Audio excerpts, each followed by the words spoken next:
So let me show you step by step how to download videos from Google Drive to PC. So first step, after you open the Google Drive like this, so the first thing to do, you click on this My Drive.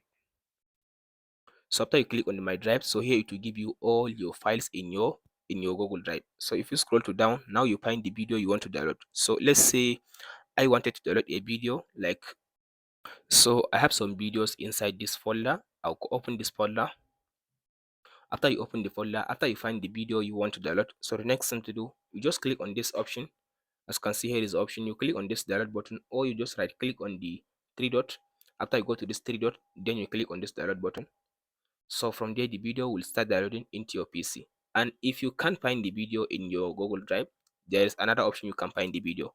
So just click on this type button. After you click on the type, then scroll to down and click on these videos. So now it will show you only videos that are available inside your Google Drive. These are the videos that are available inside my Google Drive.